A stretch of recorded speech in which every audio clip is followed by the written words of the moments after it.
Welcome back to the Discount Property Investor Podcast. Our mission is to share what we have learned from our experience and the experience of others to help you make more money investing like a pro.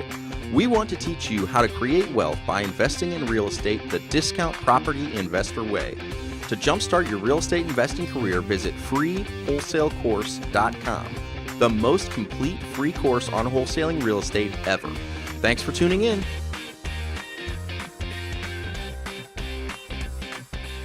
All right, guys, welcome back to the Discount Property Investor Podcast. Your host, David Dodge, the Discount Property Investor.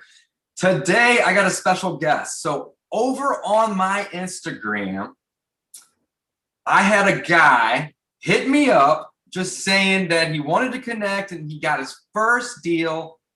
And I just love talking to people about their first deal. So I said, hey, let's do a podcast. Let's use this opportunity to get to know each other and do some networking, which you guys know that I highly encourage and promote that you do, right? Networking is so important. So I'm going to kill a couple birds here today with one stone. I'm going to get to meet this guy, do some networking, but I'm also going to get to learn about his first deal and what the lead source was and how he got it and what he did and all of the above.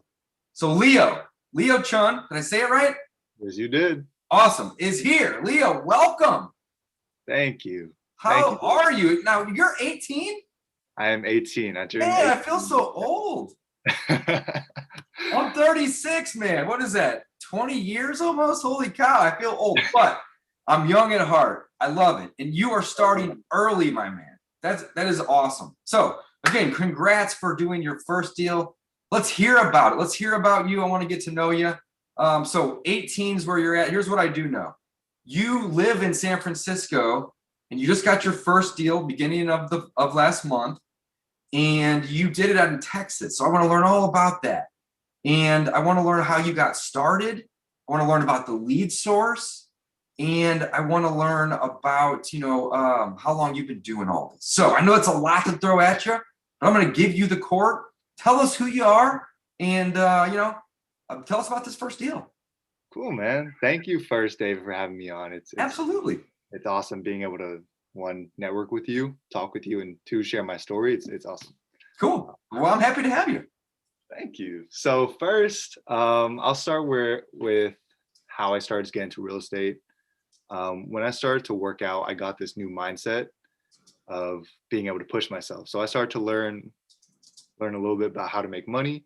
So I look online, just how to make money as an 18-year-old, like how everyone does. I was 16 at the time. How to make money as a 16-year-old, and I would just try these different side hustles. I found Mr. Money Mustache. Have you heard of that?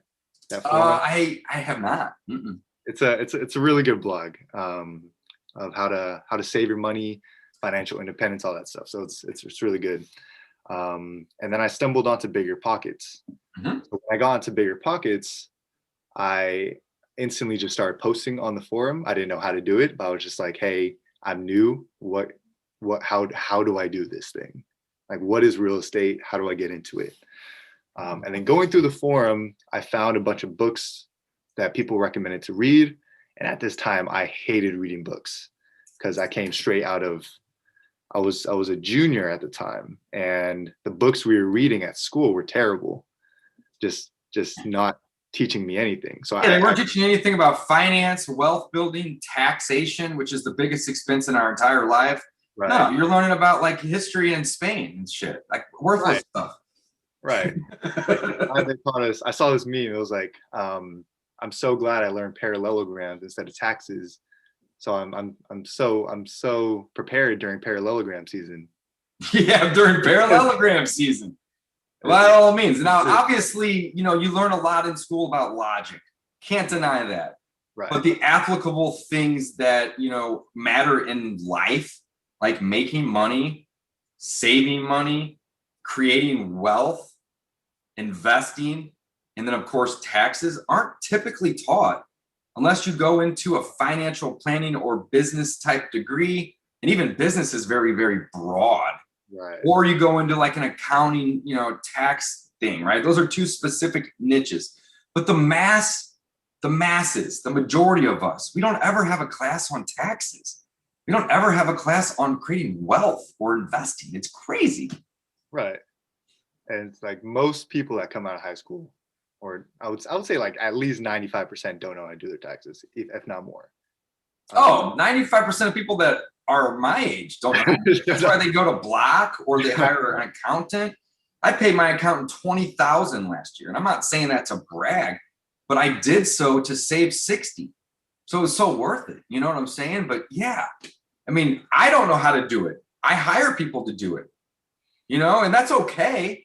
Get the right person in the right seat. But yeah, I mean, here's the thing. And I'm not trying to get crazy on a tax talk, but there's like 70, 80, 90,000 pages of tax code. And only like 5 pages tells you when you got to pay and where, right? And how, basically. The rest of it's just ways to avoid or not pay altogether. It's just so crazy. But yes, Leo, go on, my man.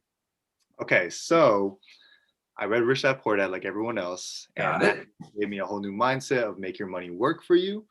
And with that new mindset, I went back to the forum and started reaching out to everybody. And I started to I watched a video on networking on how when you go to someone, you don't say, well, how can you help me?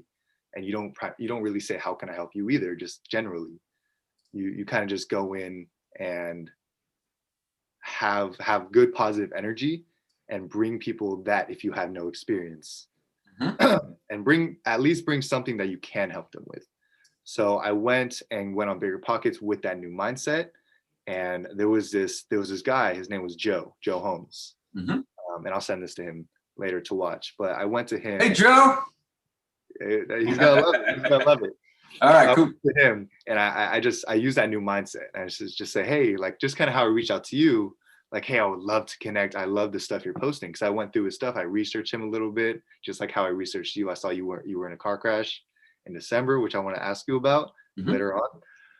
But I went I talked to him like that, and he said, hey, yeah, let's reach out. Let's go on a Zoom. And I said, actually, I'm gonna be over where you are in LA next week. Would you like to meet up in person? So we did. So Nice. I went to his office and we had a really long conversation of me asking him questions, picking his brain.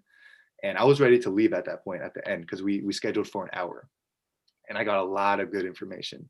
But at the very end of the meeting, he asked me a question. He was like, what is your dream? Why do you do what you do? So I got my chance to talk and he let me talk for a whole hour. Holy cow, that's great. So I took another whole hour of his time. So I was already very blessed. And he gave me advice on everything I had problems with and talked about. And at the end of the second hour, he was like, hey, Leo, would you like to go out to lunch? So he takes me out to lunch and we have a longer conversation just about real estate. And that's where I finally was able to bring out something I could help him with. And I'm not the best at social media, but as a young guy, I've been in that game for a little bit to understand how teens play with social media and where our attention goes. So I was able to tell him all that because he just gave me 2 hours of straight good advice in his time. So I was like, here's what I can do for you. Like, I can bring your social media and I can start running it. I can get a lot more people to your site. And from there, he gave me that role of running his social media. So from there, he became like a mentor of mine because I was giving him something and he was able to give me something back. And we talked a little more about that. And he started teaching me a lot about real estate and wholesale real estate. He gave me a little hint of wholesale real estate as he brought me to his rental properties and his fixers. And I didn't really get it. So it was when I went home, started to fully read on real estate, learn about wholesaling, and get into the mindset of it, as where I started to think about it. So I did, I'm doing couch flipping right now. Yeah. And I started couch flipping about 3 months ago. Ryan Pineda had the idea. He did it before in Vegas, where he was from. And in my mastermind, a group, it's called Sheiks Freaks. It has around 60 young people from 15 years old to 23 years old. Cool. We're all in that group. We meet every Sunday, and we met with Ryan Pineda the other day. So we talked about that. But he was the one that got me into couch flipping. So I called my buddy up and was like, hey Nick, like, would you want to start a new business with me, just a couch flipping business? I talked to him about it and he was super down. He has a 4Runner and we just stuffed the couches in there. But the first day we picked up a couch for $50, flipped it for $350. The next day we picked up 2 couches for $100 total, flipped it for $600. So now we flipped over 50 couches, made like $20,000 together. Over 50 couches? Over 50 couches in my Holy cow. So what's the basic fundamentals? You just find somebody that's looking to get rid of it. It's basically giving it away for nothing. Right. It's kind of just arbitrage, couch arbitrage. Yeah, and then but so where are you selling them at? Off Facebook Marketplace, OfferUp, Nextdoor, those type of sites. Sure. Are you buying off the same sites, or are you typically getting them off Craigslist too? Craigslist as well. So we go out every like 2 hours. We'll look online, see if there's a good deal, and most of the time, people will give us their couches for like $50, $100. Yeah, or just take it. Just get it out of my house. Right, exactly. Because the big hassle. It's a big hassle. Yeah, it's you can't just put that in your trash can. You have to like get a truck to move it out, or maybe even break it down, or maybe even call the trash company and request a special pickup. Yeah. So it's just an inconvenience for people. So you're solving problems, just like you are with real estate. I love it. Right. And in California, where I am from, in California, San Francisco, a lot of people are moving out right now. So especially it's hot right now. So people are giving. And you're in San Fran, right? That's like the only city that I've seen. I'm sure there's a couple that's actually depreciating in value right now. Everything else is going up. Really? I honestly still, let me double check that real quick. But last I looked, you guys were at like a negative 0.03. I didn't know that would happen to San Francisco. Yeah, we'll see. Let me check here. But yeah, go ahead. Keep telling me your situation. So you guys were couch flipping. That's awesome. Yeah, so we couch flipped, and then from that I learned how to negotiate. I learned how to market a little bit. I learned how to talk to sellers and buyers, which is kind of the wholesale game essentially, right? And about 2 months ago, I called my mentor again, Joe, and I asked him, how do you get into wholesaling? And he set me up with his guy, Carlos, and they pulled me a list of 1,000 pre-foreclosures in Los Angeles. I started hand dialing them all.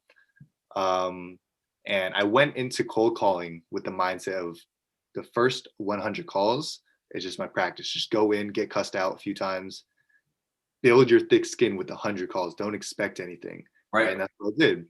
So I called a bunch. I got a bunch of invalid numbers, the fax numbers, which is the worst on hand dials, because on Mojo, it kind of gets rid of the fax. Mm-hmm. But I would hand dial and then just get fax after FUs and no, stop calling. It was a very saturated list. So I'll text everyone that I'm talking to, helping me with wholesaling. And I'm just like, these lists are saturated. They're getting calls 10 times a day. And what they told me was, that's the point. Everyone, like, this is the game. Everyone's getting called up this many times, but you just have to be the one that stands out. Mm-hmm. And the one that can be the one that can pull through and help them with their problem and not sound like the rest of them.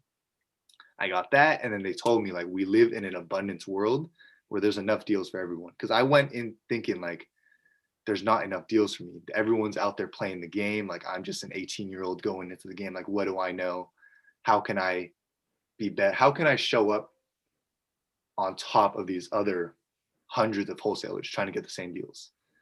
But once they gave me that mindset, I started to realize I just got to keep going. It's a numbers game. Just keep calling, and keep building your skills every single call.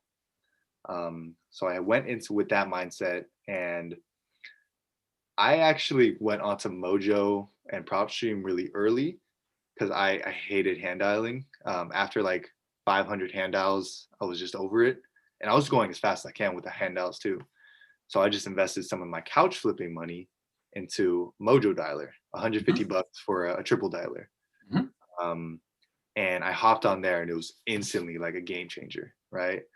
The energy it took to do the calls like went down a ton. Oh yeah, absolutely. So I use the batch dialer. I know, I'm very familiar with the Mojo and Call Tools and basically auto dialers in general.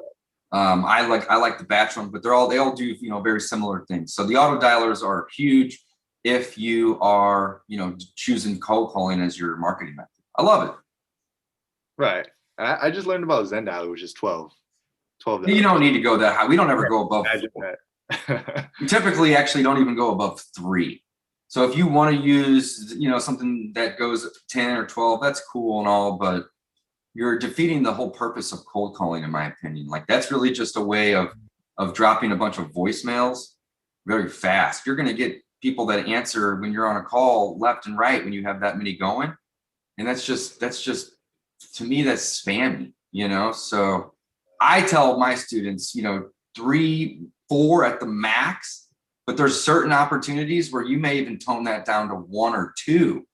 If you really want to connect with people and try to set appointments, that's really the goal, in my opinion. But not arguing, Leo, I love it. Yeah.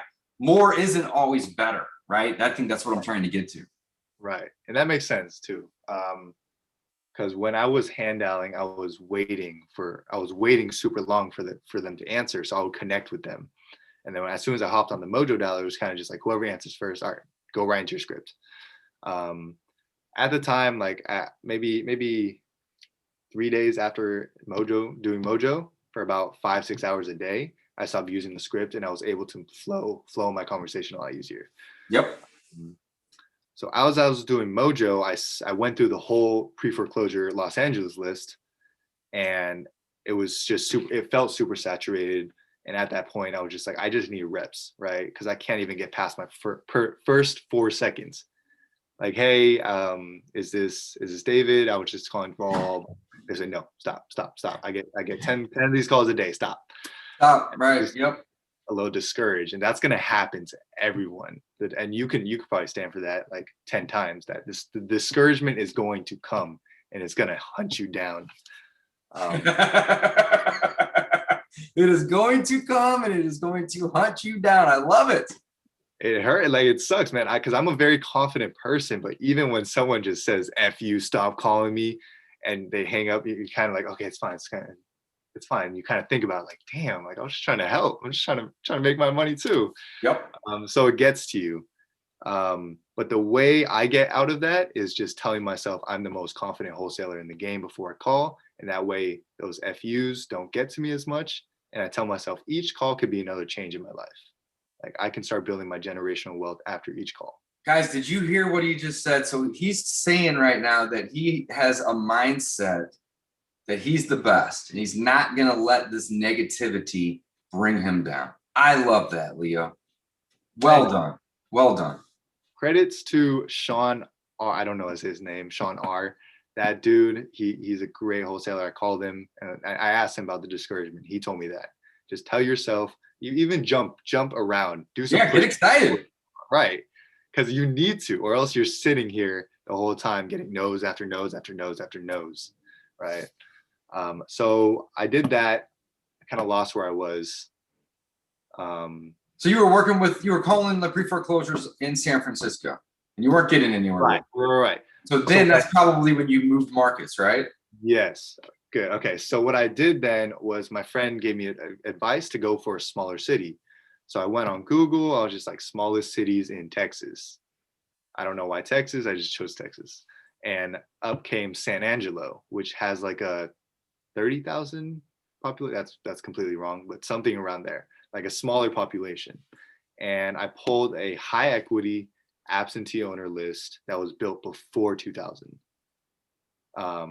So I pulled that list. It was about 200 properties, and I would just pull them, skip trace them, spend. And you pulled high equity absentee. Right. So the lead source was basically a list off of PropStream that was high equity absentee, and then the marketing method was cold calling. Yes. Love it. Okay, cool.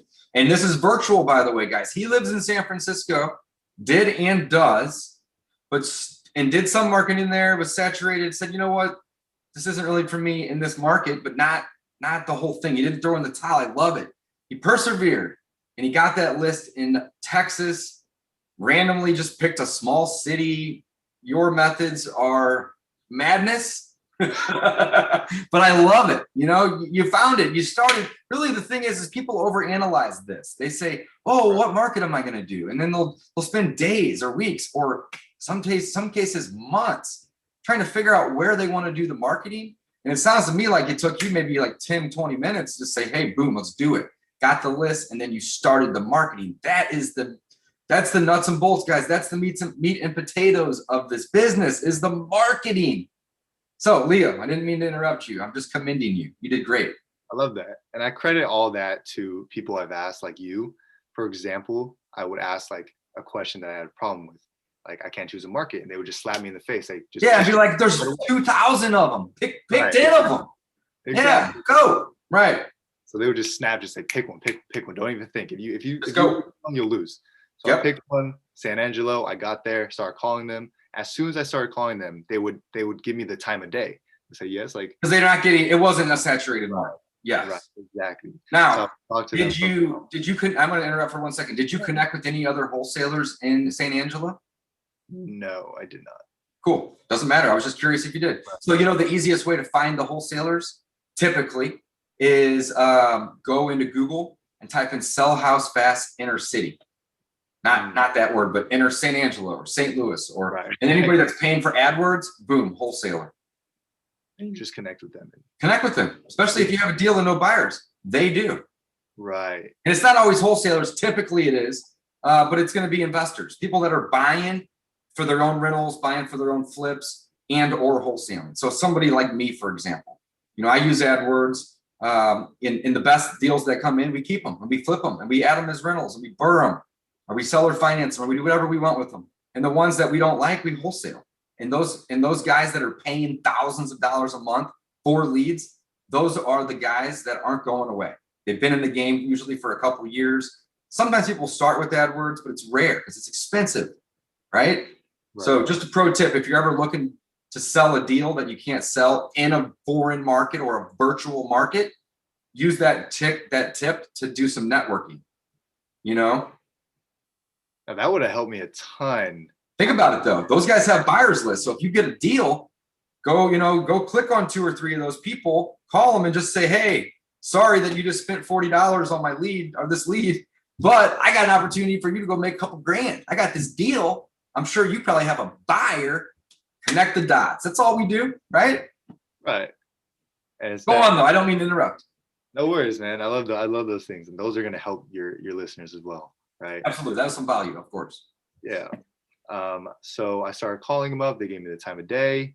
I would get past at least the first 4 seconds of the introduction.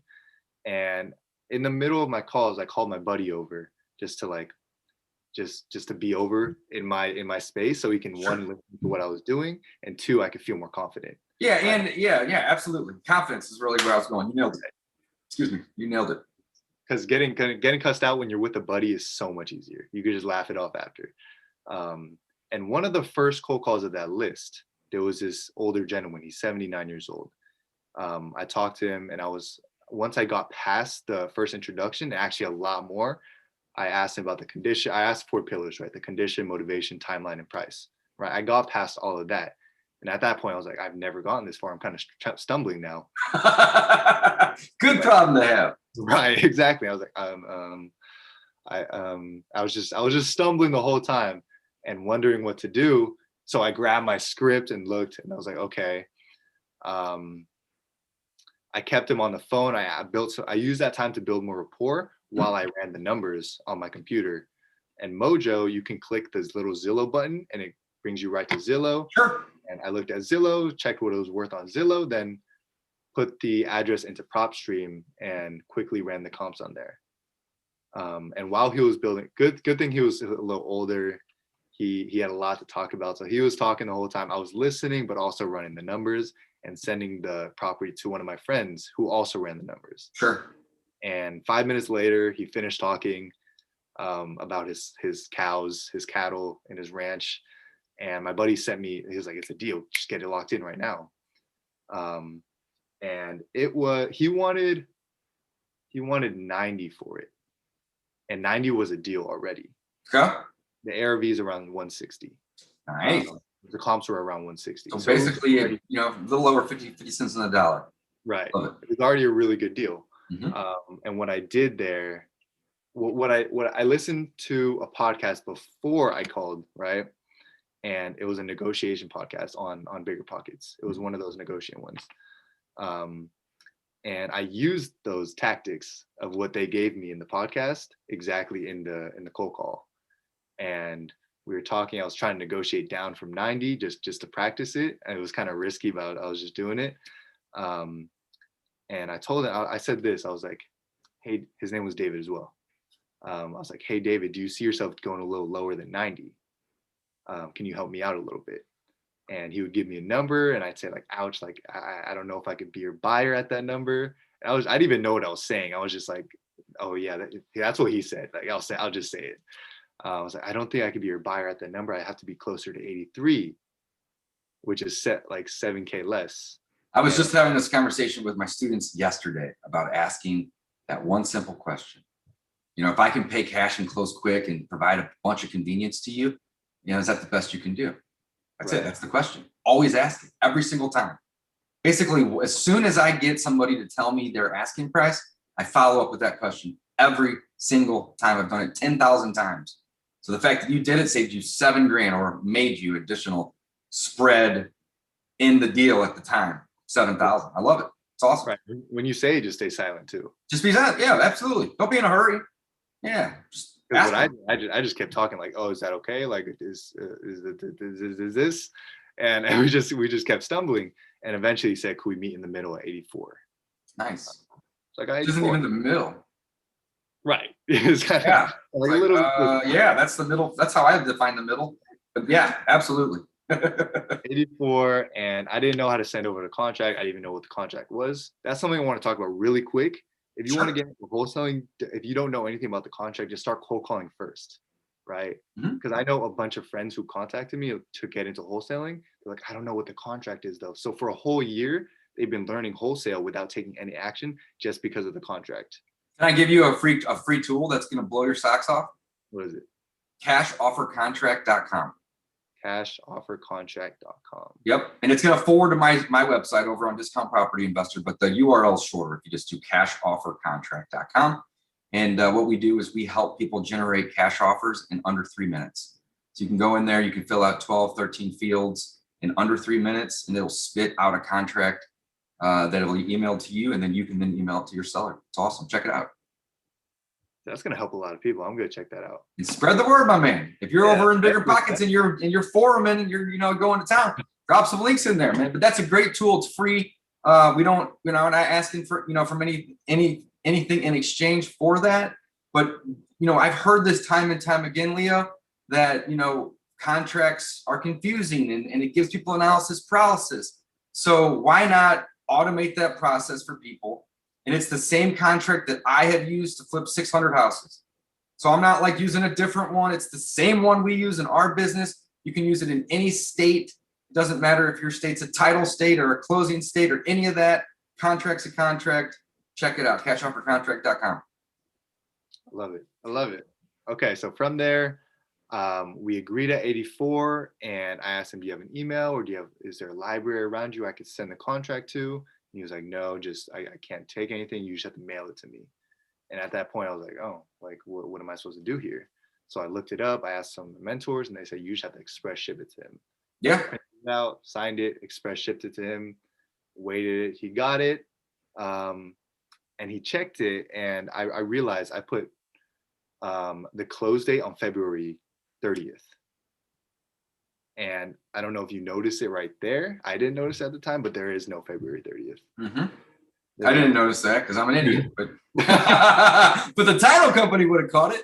Right. There's only 28 days. So I was like, oh, right. I always rely on the right people, right? Like I was saying, one guy can't do it all himself. So you got to get the right team around you. Teams. I love it. But so what? So you just have them scratch it out and initial next to it? That's all you got to do.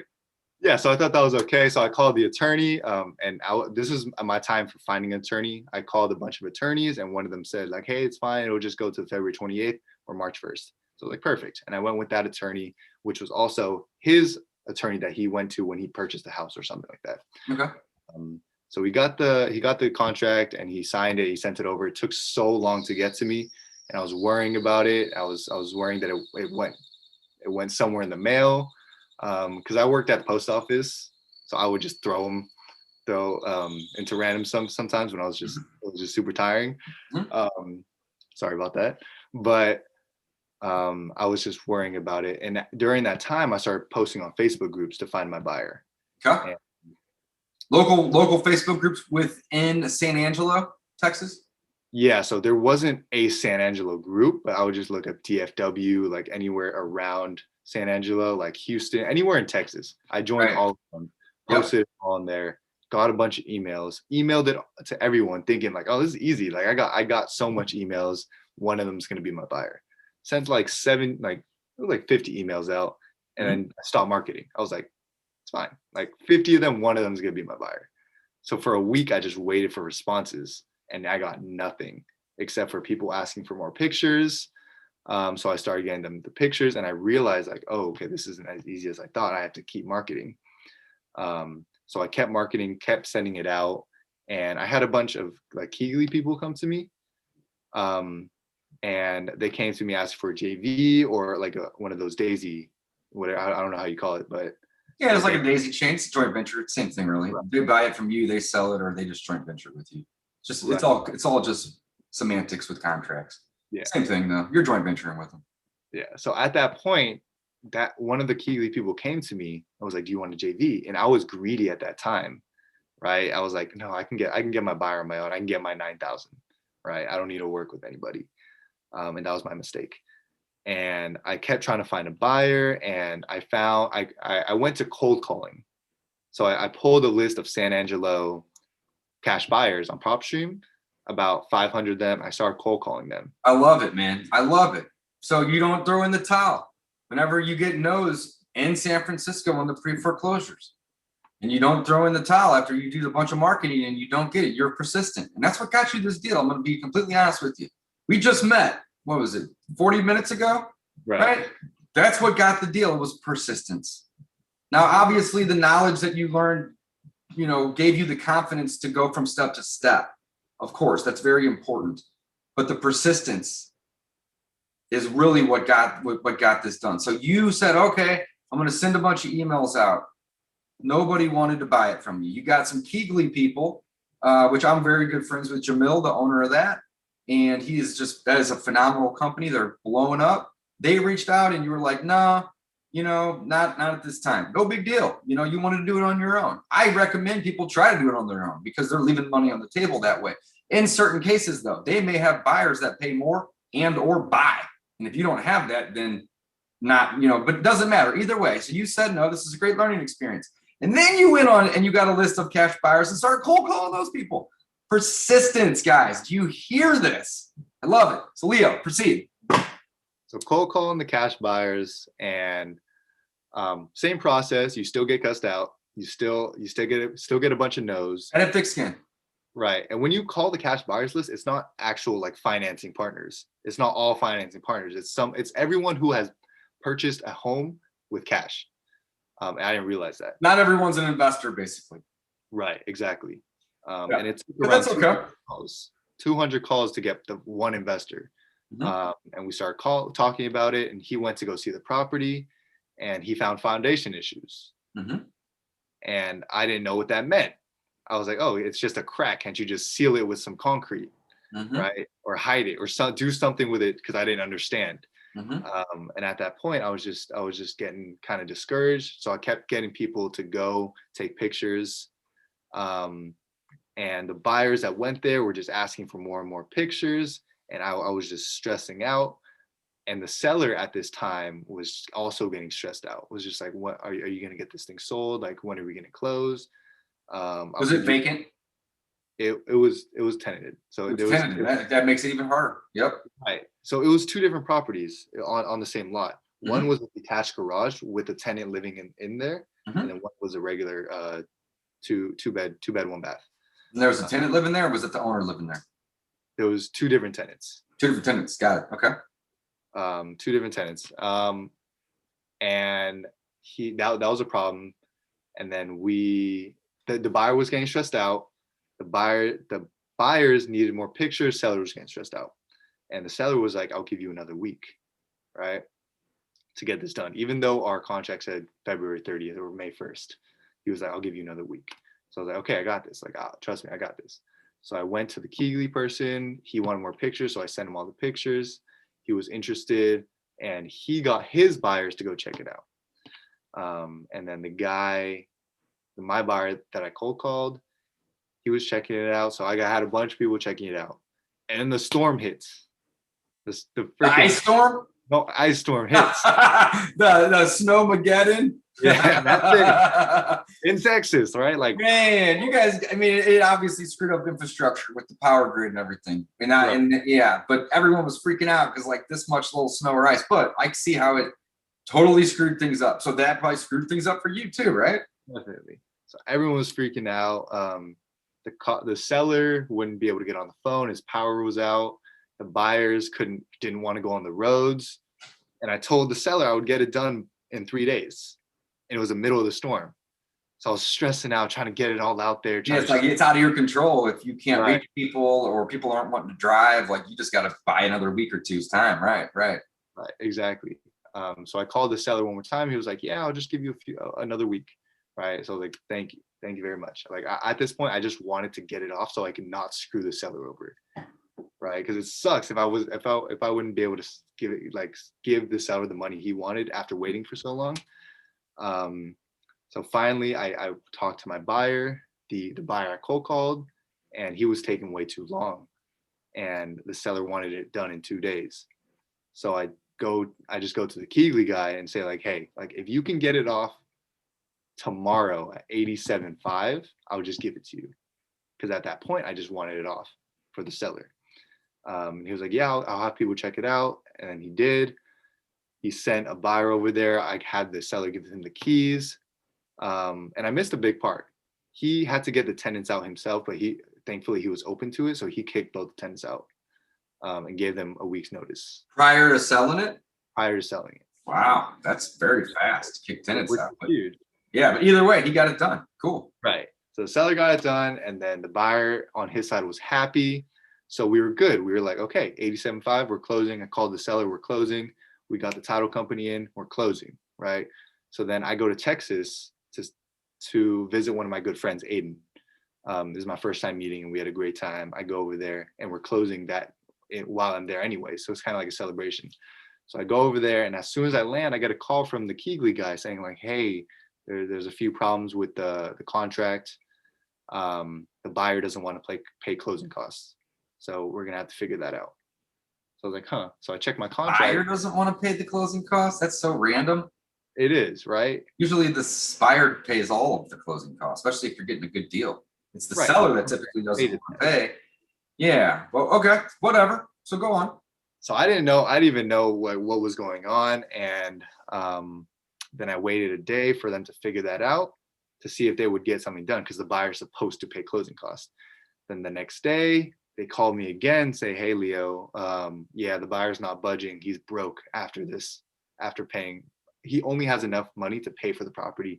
He's broke after that because he already sent in the $5,000 EMD. And I was just like, what? How could you be broke after, like, if you're going to take up this project, how can you only have enough for the property? Yeah, I doubt that was the real reason. That's just what you were told. Right, exactly. And at that point, I was just like, oh, whatever. It was just so frustrating. And I talked to the wholesaler, like, what could we do? He wanted me to get the seller to pay closing costs. And I didn't want to do that. But you already asked the seller for more time. And you already got him down. Yeah, you're in a tough situation right there. Seller leaves a voicemail to me saying, like, call me right now. And I was like, oh, shit. Or can I swear? Yeah, you're good. Yeah, this is explicit. Yeah. Cool. I call the seller like 5 times. He leaves me. He hangs up each time. And I'm just stressing out at my friend Aiden's house, just like, what is happening? Seller's like not calling me anymore. And my buyers are screwing me over.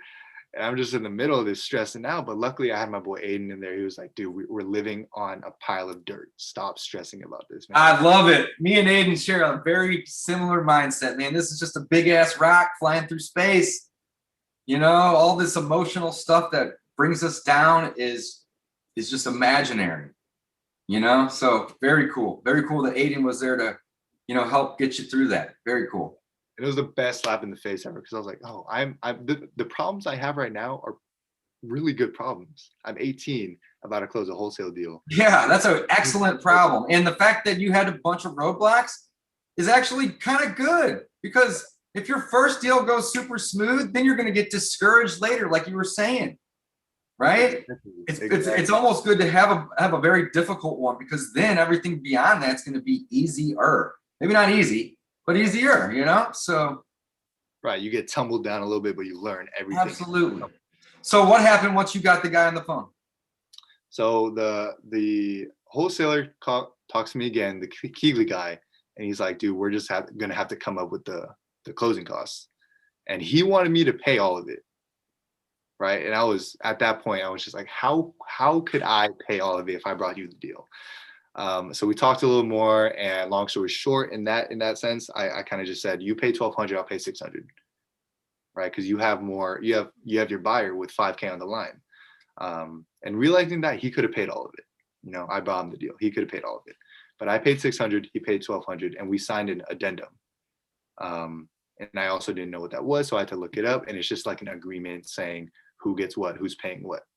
So yeah, an addendum just basically is like it's like an amendment. Like, look at the Constitution of the United States. If they want to change something, they amend to it. They make an amendment. An addendum is basically an amendment, another word for it. Right. Yeah, absolutely. So it's typically, it can be, you know, as simple as just 2 or 3 sentences typically.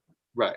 And it kind of was, you know, Yeah. It was short, like buyers paying this, sellers paying this. Mm-hmm. So we did that, signed everything, and it was silent for a day. So we hung out the day. We just hung out in the pool, chilled, relaxed. And my day going home, I'm on the plane, about to head back to California from Texas, and I get a call from the Keegley guys, like, dude, we just closed. Congratulations. And I was like, I just dropped my phone. I was like, that was fun. That was good. We're good. It's a lot of weight off your shoulders knowing that it's possible. You knew it was possible, but you didn't believe it truly until you did it.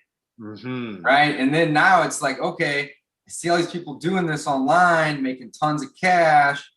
I did it. I got one under my belt. Now it's like, okay, cool. Let's just do 100 more. Proof in the pudding. And proof in the pudding. I love it. It's a whole different mindset when you close your first deal. Now you can put your all into it and believe that something's going to come out. Whereas before, I only put like maybe 45% because I didn't fully know. I didn't have the pudding. So it closed, and I texted everyone saying I closed. So you did work with Keegley then? I did. Nice. I did, as a final resort. And it was a smooth. It wasn't really a smooth process, but like in the end, it still went well. So when I landed, I called the seller. Right, I was like, "Hey, David, like, congratulations, you just got your 84,000. How do you feel?" And he's like, you know, he's talking to me right in this tone, and I'm like, dude, you just, like, what happened? You just got 84,000. He's like, yeah, but you know, the attorney we worked with, he just died. What? And I was like, are you serious? What happened? And he's like, yes, the week we closed, he got a heart attack. Man, that's terrible. And it was just like, oh my God, man, it's just so insane, like how many things happened during this deal, and the attorney dies, and it's just like, what? Wow.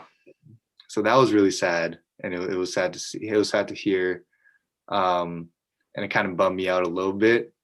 But I talked to the seller. I on the phone with the seller, I was telling him about all the stuff he could do with his money, what he could start doing with his life, because during this time I talked with him like 26 times on the phone. Right, tons.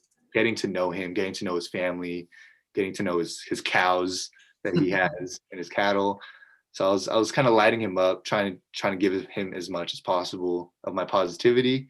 And he felt fine after. My mom picked me up from the airport. We went back home, and it was good. And that was my first deal. Dude, you did awesome. I love it. And you made $2,900 on that deal. 2,900. Dude, 2,900 is a home run. All right. Don't let that, discourage you thinking that you were trying to make 5 or 8 or 10 or 12. Right. Basically, $3,000 is a home run. Not necessarily because of the fact that you got paid, but the fact that you were able to prove to yourself that you could do it and that it's possible and that it's not just smoke and mirrors on the internet of people flipping houses with little to none of their own money. So, recap. Leo, you were 18. I got to drop that in there because that in itself is impressive to me. You got your first deal. You made basically $3,000 on it. Lead source. Property lists off of PropStream. A list, of course, from PropStream. High equity absentee. You decided to go into a foreign market that wasn't saturated, right? Right. And this was a virtual wholesale. You didn't have boots on the ground, which typically you kind of need in order to do virtual wholesales. Not necessarily need, but it makes it easier. Instead, you found buyers that became your boots on the ground. And you had a seller that was willing to work with you and these buyers. Again, a couple factors that helped. Otherwise, you would typically need to partner with somebody or hire somebody locally in that market to do these type of virtual deals. Keegley stepped in, found a buyer after you emailed your list and with the extra step of pulling a list of cash buyers and cold calling those people. Very well done. You learned from online books, forums, podcasts, and mentors that you basically met online. You didn't have a coach, right? I mean, you had mentors, of course, but like you weren't in like any sort of a coaching program or anything like that, were you? No. And that was great. How long did it take you to get the deal from the time that you started marketing? Now, notice I didn't say the time you started learning. That doesn't count, in my opinion. When you start spending money or time, sending mail, bandit signs, cold calling, cold texting, whatever it is you want to do, right? How long did it take you start to finish, marketing to getting paid? A month and a half, I believe. That is fast. Great work, Leo. Great work. Man, that's phenomenal. I love it. Well, I think the biggest lesson for the listeners and the viewers today is mindset here, guys. You had mentioned earlier a couple things that really stick to me right now. One was, you got to have good energy. If you that requires you to stand while you're calling and or jump around, to get that energy up. I highly recommend you do that. You had also mentioned about how discouragement is just waiting to find you, and it will, right? Sooner or later. So embrace that, right? Instead of like getting all butthurt and like throwing in the towel, like change something up, or figure out a way to where you are okay. I mean, basically, the sooner that you are comfortable being uncomfortable, the more successful you will be. And I don't care on what industry, what field, what you're doing.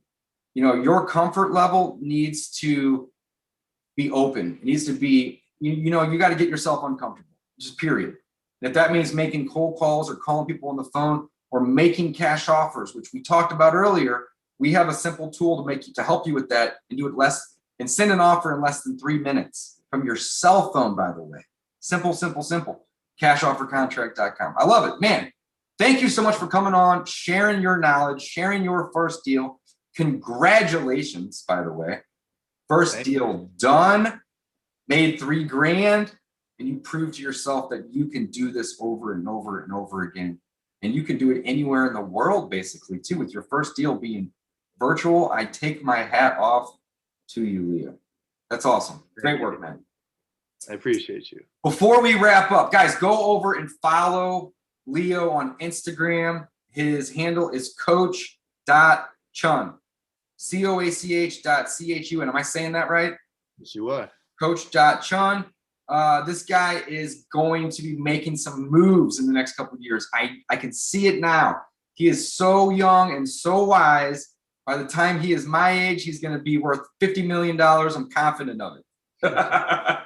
Confident of it. Leo, what would be some parting words that you can share with the audience? If somebody is in your shoes, right? Like, let's not speak to everybody here, for example. Let's just speak to like the 16, the 17, the 18-year-olds, because we have a lot of people that reach out and they ask, can we do this? Is it legal? Is it possible? So on and so forth. And I want them to hear it from you. So what would you say to anybody that's listening, that's, 16, 17, 18 years old, maybe even 20, for example, but, not middle 30s like me? if you are, let's say 15, 16, 17, 18, 20, in that range. Sure, right? sure. And you're in this space where you're trying to learn. The most important thing you could do is just step out of yourself and just take action, as much action as you possibly can. Because what we've been taught from the very beginning of our lives until we're about maybe like until end of high school, we're taught that we can't go do whatever we want to do. We can't go make these type of moves. We have to go with the typical route in the system and do everything, follow a sheep lead pretty much. So if you want to do this stuff, you have to jump out of yourself, get out of your comfort zone, and be the best person you could be by taking these steps, taking these growth steps. Start reading books, start waking up a little earlier, listen to David's podcast while you're working out at the gym. Do these things because that's going to help you grow out of your skin, and you're going to be a whole new person in just 3 months if you take these actions every single day. Because that's what's going to help you grow. That's what's going to help you get out of the mindset that you can't do it.